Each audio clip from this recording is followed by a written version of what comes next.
you to join me in this meditation that I've titled Journey Within. So you just close your eyes if you feel comfortable, or just find a place to just soften your gaze. And as always in our meditation, we go to the breath. And we gently remember to breathe in, gently remembering to breathe out.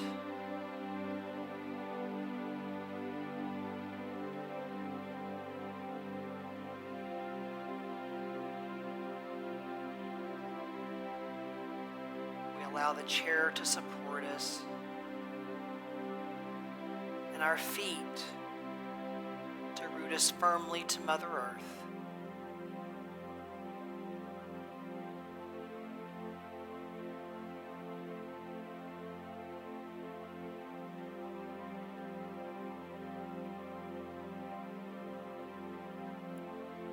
And as you continue to gently breathe, I invite you to find a place in your heart and your mind, a place in which you feel stable, calm, peace and love.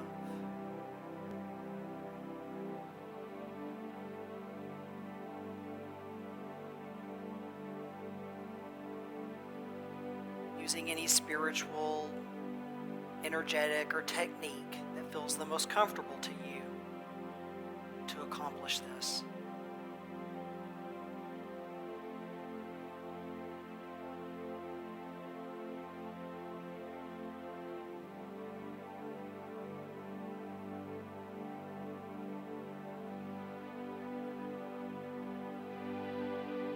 Now I invite you to begin to experience yourself being visited by those you love and have loved, and those who love you and have loved you.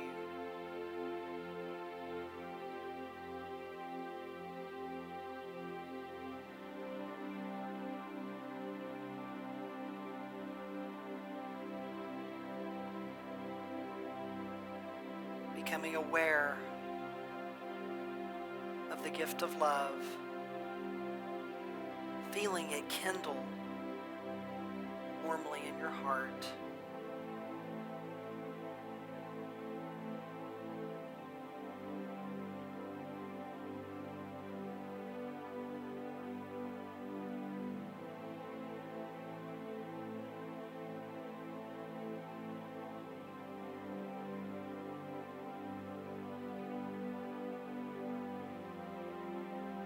Now I invite you to imagine as clearly and lovingly as you can your connections to the rest of humanity, to the world of nature and the land, and to whatever spiritual forces and images of sacredness are meaningful to you.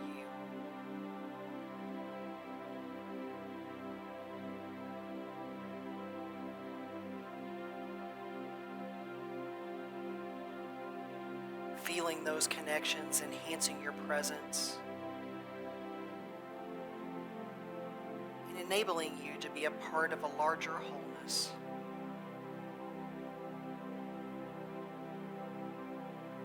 A wholeness graced with compassion, with love, and an intelligent, wise awareness.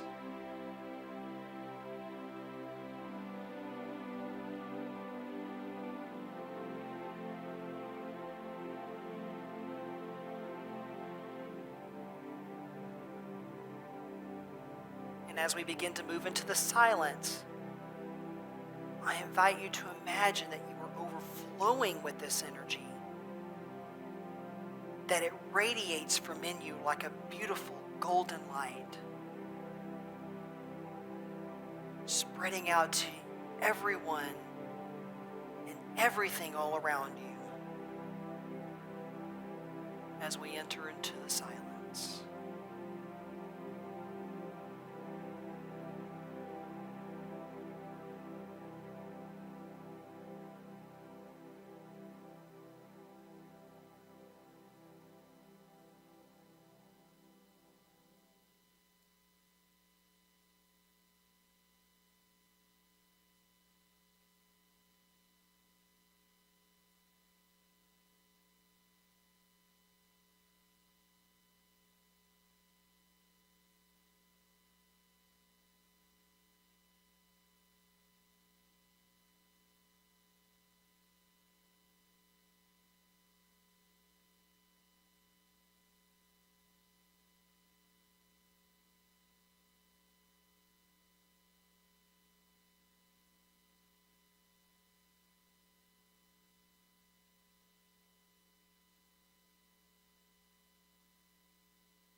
And did you gradually return your senses and awareness to the world around you?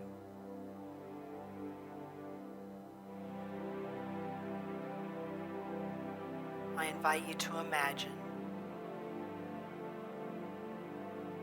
Imagine and know that your very being radiates light.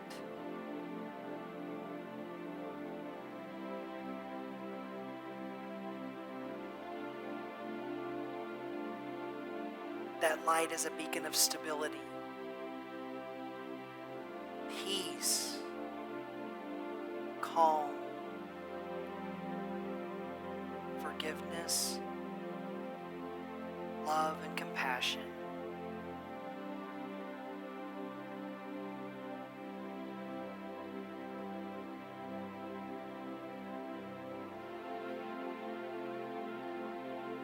Those waves of light and love spreading out and joining with the waves of other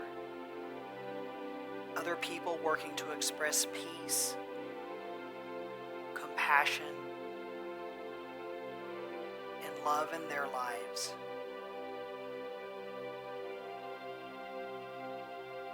And as these waves connect, they weave a web of light that is spreading all around,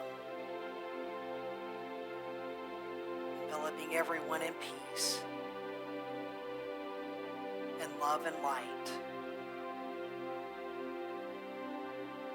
everywhere. Namaste.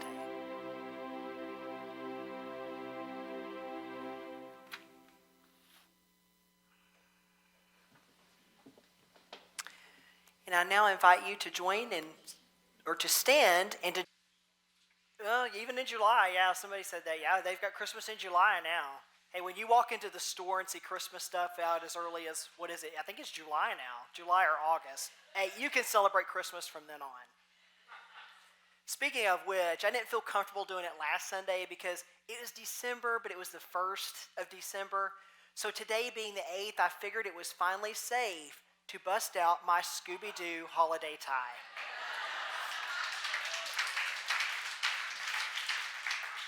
I've had some people say, oh, those are cute little deer on your tie. I'm like, no, it is Scooby-Doo. So it is Scooby-Doo. Don't offend Scooby. It's Scooby-Doo.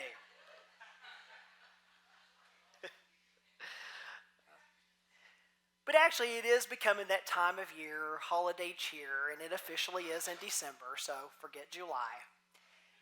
But it's this time of year when we see peaceful pictures everywhere, cozy fires, thoughts of gently falling snow. Maybe not in Wisconsin, but we did in Texas. But people starting to sing holiday songs by nice cozy fires, drinking hot chocolate with the family. It paints a pretty peaceful picture, right? Filling us with thoughts of peace. Now, peace is not a topic probably new to most people that go to any church, but especially as you walk into Unity. Because in fact, we are reminded every single Sunday, no matter the holiday season, when we end our service with the peace song. Now I'm feeling pretty confident that there is probably likely not one person in this room, if I were to walk up to and say, hey, would you like more peace in your life? That would look me dead in the eye and be like, you know what, Evan? No. Please bring me more chaos and stress. I don't want any more peace. But I think that most of us can probably attest that although the holiday season is generally a happy time, it can also bring about a little bit of extra chaos if we aren't careful. Am I wrong in that assumption? Okay. But I've got to where I don't even like to go out and do holiday shopping anymore. I've become the epitome of lazy. I now just pretty much boot up the computer and I just go to town. I don't even have to wrap it anymore or go to the post office. I can just go on, order something, boom, it's gone. My mom, in fact, knows that stuff is coming from other locations by the quality of the wrapping. I probably wrap like I'm a 4-year-old, but anyway. So don't ever ask me to help anybody wrap. But dealing with the chaos in the stores and the streets and stuff like that is just not something I enjoy anymore. But I also know that I want peace in my life to extend beyond the holidays. And I want peace in my life to extend beyond New Year's resolutions. And in fact, speaking of New Year's resolutions, I admittedly gave them up a long time ago. I got to thinking, I'm like, why do I have to wait until January 1st to make changes in my life? Because technically, isn't every single day the beginning of a new year when you really think about it? But changes, we never have to just wait until January 1st to make changes. But I digress. We'll save the New Year's talk for another day. But back to our peace song. Let's just take a little bit of a closer look at that. Now, it starts out with, "Let there be peace on earth, and let it begin with me." Now, it doesn't say anything about basing peace on someone else. Let peace begin with me. And you might be thinking, whoa, wait just a second, Evan. How can I feel at peace if the people around me aren't feeling peace? Why can't it begin with someone else? Why not? But in our Advent booklet, Unity Minister Reverend Kelly Isola tells us that peace begins with one person and spreads like warm syrup. So to me, that means that we can each take part in bringing peace into certain situations and into our lives, and who knows what kind of impact our peace can begin to have on the world as a whole when it begins with me instead of somebody else. So while we could wait for somebody else, why not us? Why not me? So a couple of years back, and y'all know I like to tell stories to do with Texas and my family and church and stuff there, but a couple of years back, my parents came to spend Thanksgiving with Mindy and I, and everything was going fine until the subject of politics came up. Now, it's no secret between my parents and I that we disagree on politics, and usually we just decide to just keep quiet and not even mention it. Yet my father says something. And if they're watching, I apologize for talking about you, but my father says something, and I'm like, oh boy, here it goes. And went it did. But then I became guilty of the same thing as my father, because I dove straight into the conversation. I dove straight in head first. I did not collect or pass, Monopoly. I did not pass go. I did not collect $200, whatever. I dove right in. And I began arguing back and forth with him until finally he looks at me, he picks his stuff up and stomps out of the room and says, "Fine, we're leaving. Me and your mother are getting in the car and we're heading home." But that's when it hit me. First, I got to thinking, I was like, okay, is this really worth having an argument over? Especially with my parents. Secondly, I became aware that my words and my actions, whatever it was that I chose to do next, could truly make or break that situation at that moment. My actions or words at that moment could further damage the relationship or repair the future of the relationship at that point. I had a decision to make.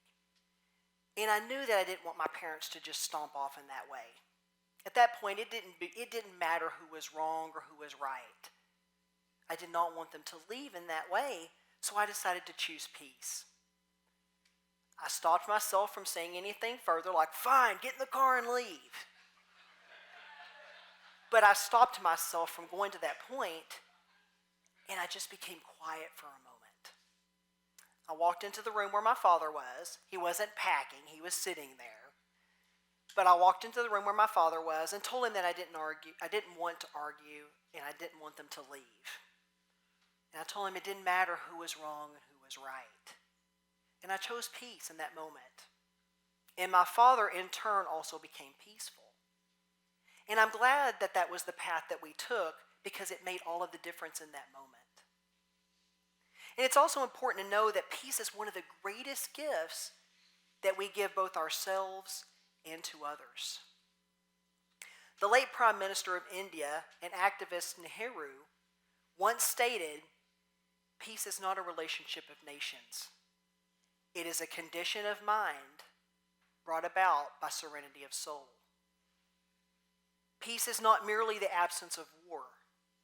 It is also a state of mind. Lasting peace can come only to peaceful people. Now, couple of the things that really stood out to me with that is, notice that he mentions soul and he mentions mind. So when we say, let there be peace on earth and let it begin with me in our peace song, we're offering both ourselves and others the gift of serenity and the gift of soul. Now our peace song also states, the peace that was meant to be.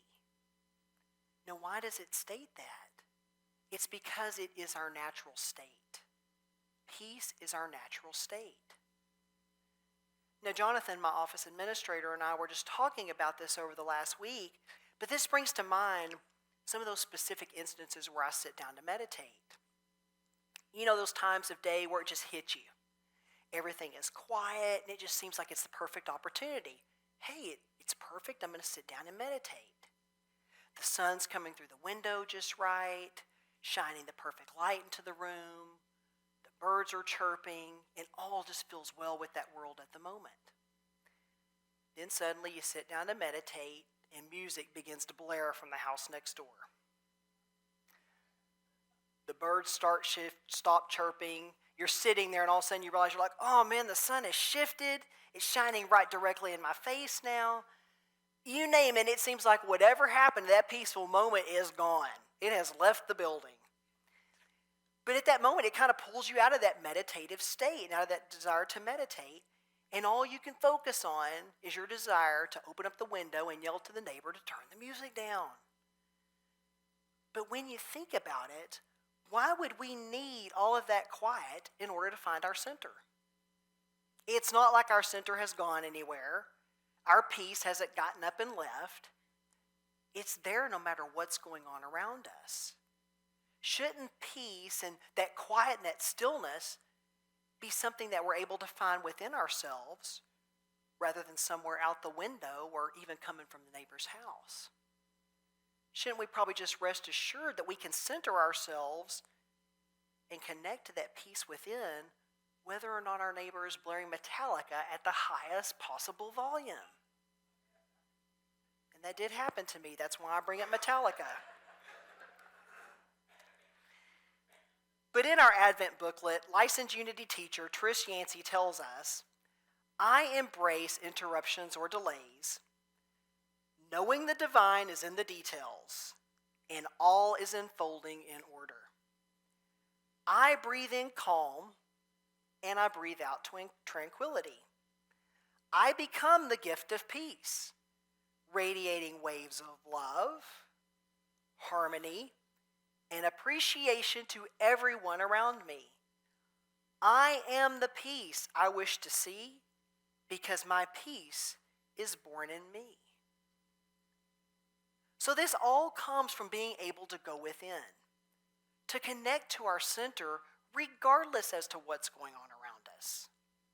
And this is accomplished by letting go of resistance. What happens when we try to resist the neighbor's music or any other circumstance that we might find unfavorable that might be interfering with our peace? Or maybe it's not even outer noise. Maybe it's the inner noise. Maybe the mind won't quiet and those thoughts just start to bombard us the moment we sit down to meditate, or maybe even perhaps just get just a moment's worth of peace and quiet. Can we really find the peace that we're seeking with resistance? I'm going to guess and probably say probably not at this point. Because when we come up against that resistance and we try to resist, we begin to let our emotions and or our feelings take over.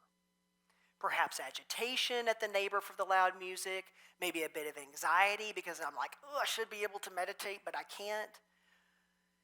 But if you're like me, you felt these types of things at one point or the other during your times of meditation, or perhaps, like I said, just times when you want to sit down and get a moment of peace and silence.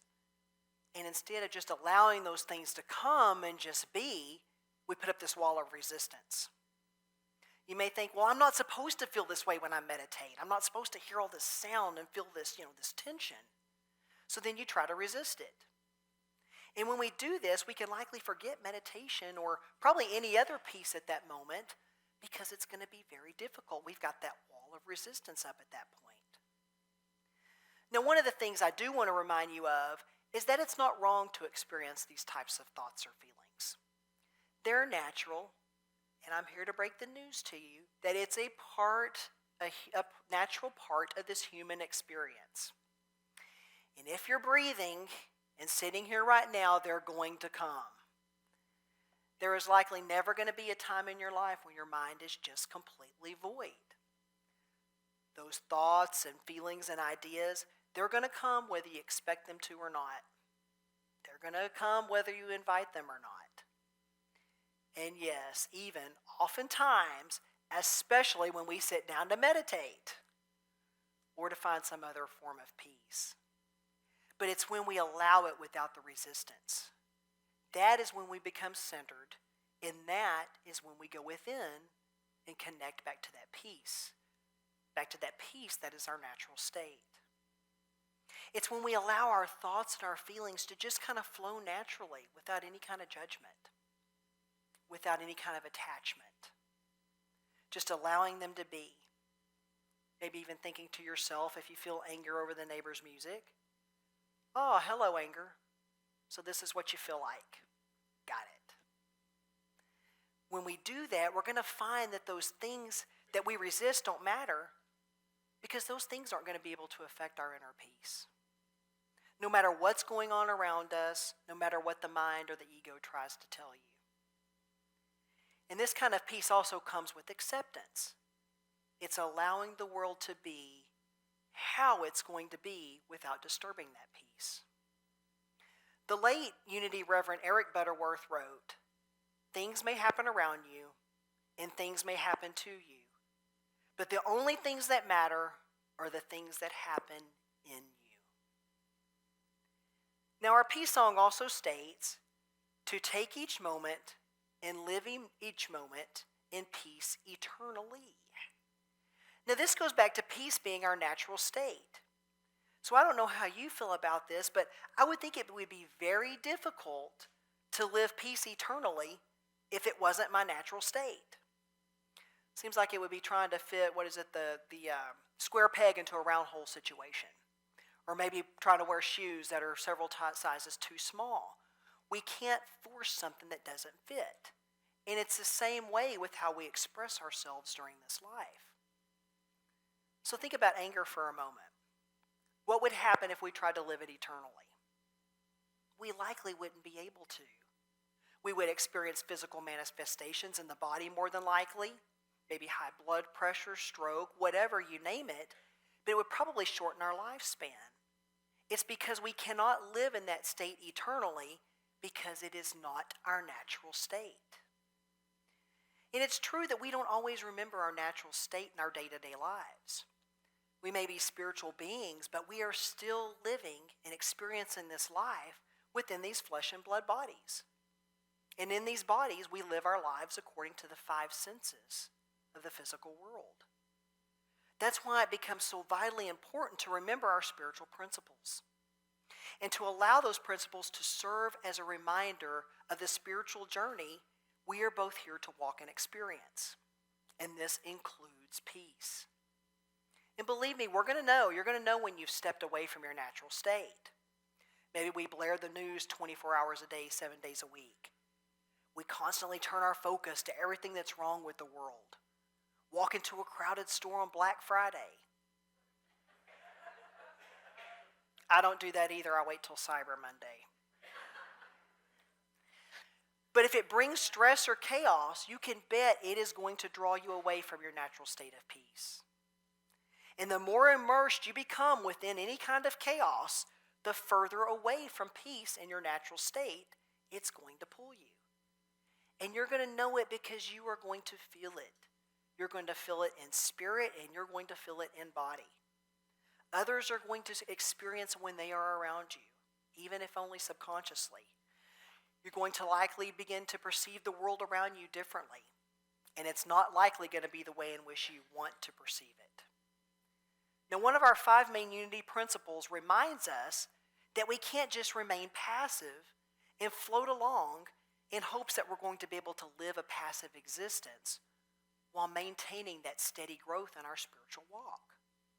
That principle reminds us, through thoughts, words, and actions, we live the truth we know. So to me, that sounds like it takes a little bit of action on my part. Now, we can know about spiritual principles all day long. I remember being in Sunday school as a child, and I was made to memorize biblical verses in the order of the books in the Bible in Sunday school. But what I don't remember learning is how much more vital it was to learn to live those verses. To take the spiritual principles that were hidden within those parables and to actually be able to live them on a daily basis. So we can learn it, and we can memorize it, and we can recite it all day long, but until we learn to take action and to live with our thoughts and our words, it's going to make it very difficult. And this also includes peace, right? So one of the ways we do this is by remembering, and you've heard me mention this before, that we are not just some helpless victim floating along in the wind. Now, if you drive through parts of West Texas where I grew up, you'll see something called the mesquite tree. But trust me, it's no tree. It is actually a mesquite tree is instead this little bush, and no matter the time of season, that thing looks dead. There is never one little piece of greenery that grows on the mesquite tree. Now, people out, and I say this because people out in West Texas, they really don't believe in recycling, and they will throw everything in the trash, including those plastic grocery bags. Yeah, you take mesquite trees, you take those plastic bags and the winds that kick up out there, and it makes for a very interesting yet sad picture. But you can drive through that part of the state and you can see those plastic bags just tangled up in those mesquite trees, and they're just helplessly flapping in the wind. The bag has no way of becoming untangled unless somebody from the road crew actually stops and removes it. You are not that bag. You aren't helplessly out there flapping along in the wind until someone else comes and removes you from whatever predicament you might feel like you're in. You have the power to help yourself. And power is one of our Unity 12 powers. Unity co-founder Charles Fillmore described power as the ability to master, have dominion, and control. So to me, that certainly places the ball back in my court. I'm not the bag, I've got power. I get to choose whether or not I live my peace on a daily basis. That's my choice. I get to decide whether or not I experience peace eternally. So now back to last week, we talked about faith on our first Sunday of Advent, and we did a short exercise to help jumpstart us back to the truth and the fact that we are faith. We don't just believe in faith, we are faith, just like we are peace. So I want to do that again today with power. And that power we can access at any moment to not only take us back to our center, where we can experience peace, but back to that place in our center where we know that we are peace. So are you willing? All right. So in this exercise, we're going to breathe in peace, for it is the breath in which we share and experience peace in each moment of our lives. So if I could just ask you to close your eyes for a moment, or just find a spot on the floor to just soften your gaze. And as you do that, just begin to focus your attention at the base of your tongue or your throat area.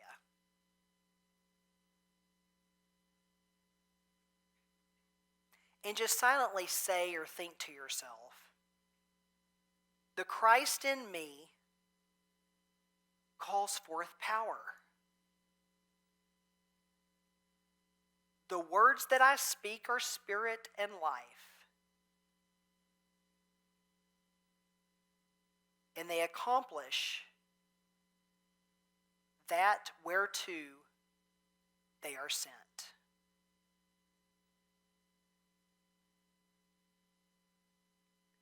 Next, let that focal point of attention travel upward to the faith center in the pineal gland, or the faith center in the pineal gland in the head. And silently say to yourself, my quickened faith in God gives my words mountain-moving power.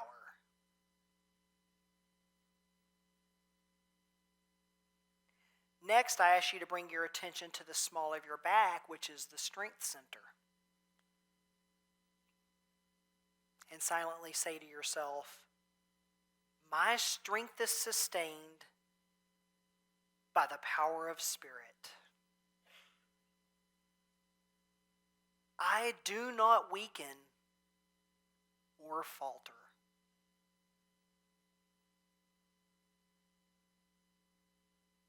Next, bring your attention to the solar plexus or your trunk area and affirm, infinite wisdom imbues my word with intuitive ability to get to the heart of the matter.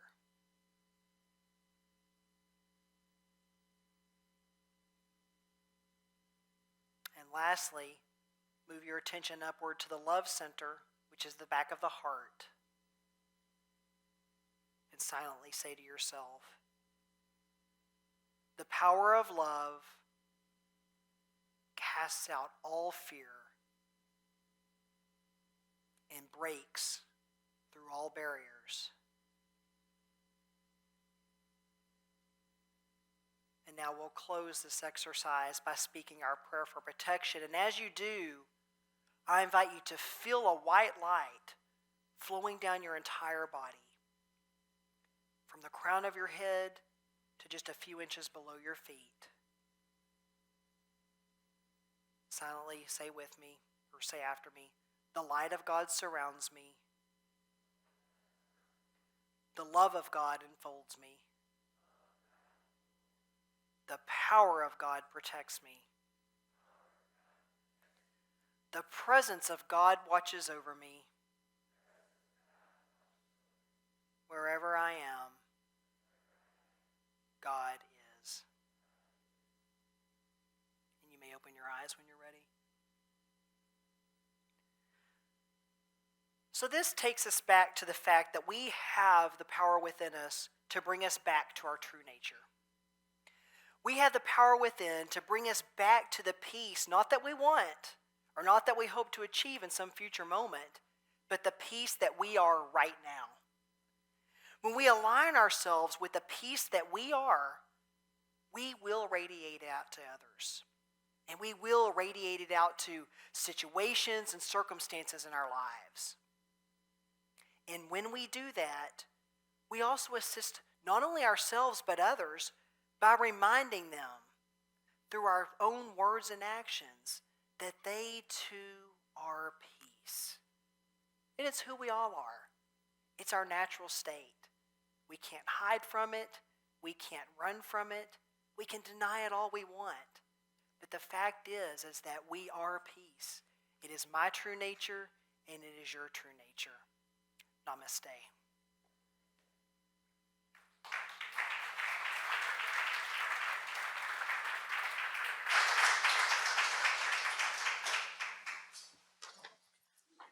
While you are preparing